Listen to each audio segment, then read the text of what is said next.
Dear students, peace be upon you. Welcome to my course, Introduction to C Programming. This is our first chapter, Introduction to C. C programming language is a general purpose high level language. It is one of the most commonly used programming language. So I am going to take you to learn the most powerful, fast and efficient language across the world. Many softwares and applications as well as the compilers for other programming languages are written in C. Operating systems like Unix, DOS, and Windows are written in C language. C language is very easy to learn and it is useful for all applications. So if you want to learn programming, then you are at the right place, and the right language to learn is C. Just like any other language which we learn, C is also similar to that. For example, in English language, with the help of alphabets, we learn words. Then we combine many words to form a single sentence. And then we group multiple sentences to form a single paragraph. So just like in English language, we will learn the C language. So in C language, the basic building blocks are alphabets from A to Z, digits from 0 to 9, and special symbols which you can see on the keyboard right from number 1 to 0. So with the help of all these building blocks, we are going to construct variables, keywords, and constants. We will see this in detail over the next slides. So we are going to combine all these three to complete one instruction. So instructions are the commands which are given to the operating system to execute any task. For example, let's say we want to perform addition operation. So this is one instruction given to the program. For addition, we need two numbers and one operand. So finally, a group of instructions will make a single program. So this is how we are going to learn the C language. We are going to write programs to perform a specific task.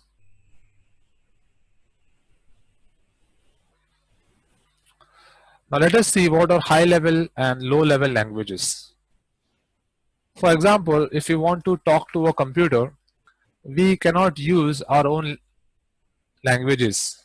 For example, we cannot talk in English or talk in Hindi or Tamil or any other human languages with the computer.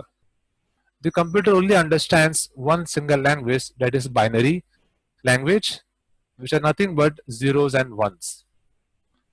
So, but we human beings cannot remember zeros and ones.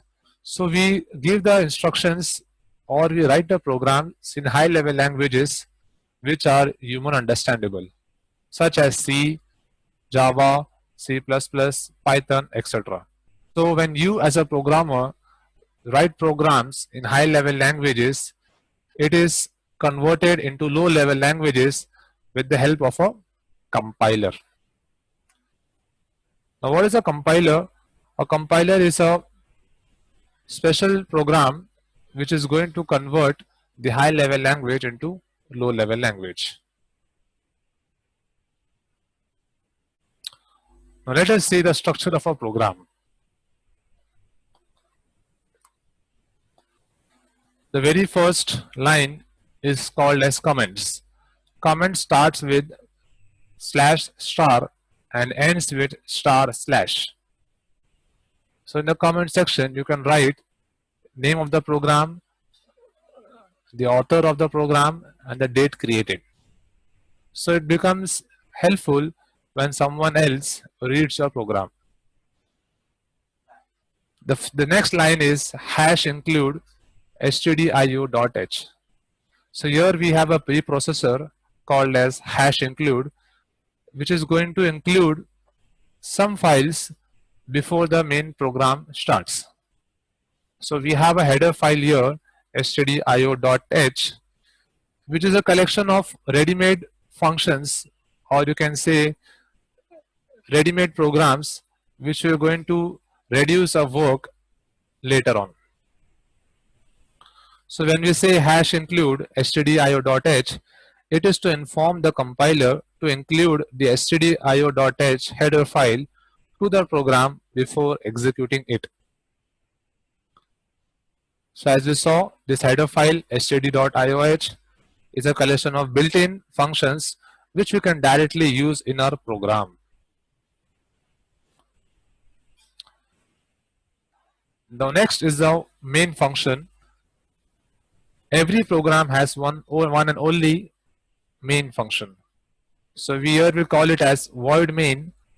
I'll let you know what is void later on. So main function starts with the keyword main and then opening and closing brackets.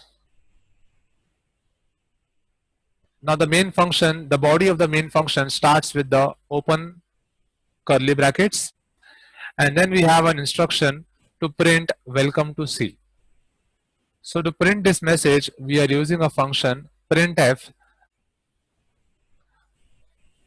which is already available in the header file stdio.h. So we are going to use this printf function to print the data or message welcome to C. So this is a one instruction and followed by semicolon at the end of the statement. The semicolon is used to end the statement, and then finally we close the main function with the closing curly brackets. So this is a basic structure of a program in C.